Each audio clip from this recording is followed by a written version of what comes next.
Sur notre île, donc l'île de Bréhat, nous avons cherché à relocaliser l'agriculture comme levier de développement local. Et pour ça, on s'est saisi de l'outil PAT.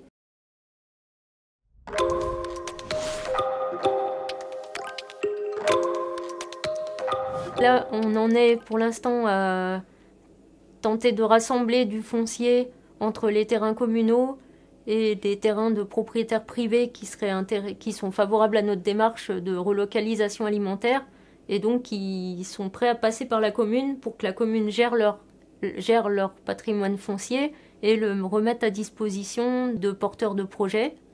Donc là, on est au stade à regrouper un maximum de foncier, travailler sur les conventions donc entre propriétaires et communes et entre communes et agriculteurs. Donc une fois qu'on a assez de foncier réuni, l'idée est de lancer un appel à projet large avec tout le foncier disponible actuellement sur Bréhat et que la commune peut gérer et de voir qui répond, que ça soit des projets qui aient un aspect alimentaire comme on est dans un PAT.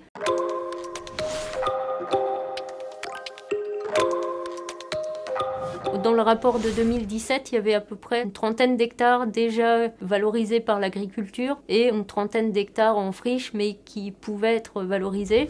Donc on est parti de là et on s'est donné comme objectif 50 hectares mis en valeur à la fin du mandat. Et ça avance plus lentement que ce qu'on rêverait. Quand on est élu, on a l'échéance de la fin du mandat qui approche dangereusement et on aurait envie que ça aille beaucoup plus vite.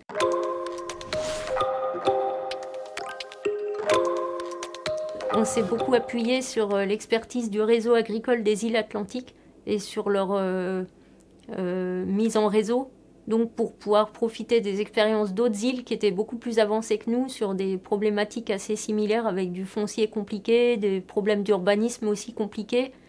Donc au démarrage du projet, notamment avant d'avoir la chargée de mission, et encore maintenant, elle contacte beaucoup des membres du RAIA pour se faire aider, quoi, pour pas réinventer l'eau chaude.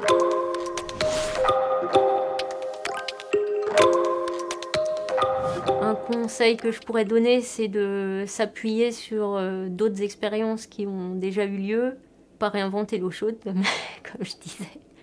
Et puis, sinon, de s'appuyer aussi beaucoup sur les acteurs locaux, il faut qu'il y ait une adhésion des acteurs locaux pour aboutir à quelque chose.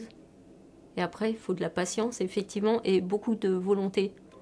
Il faut s'accrocher.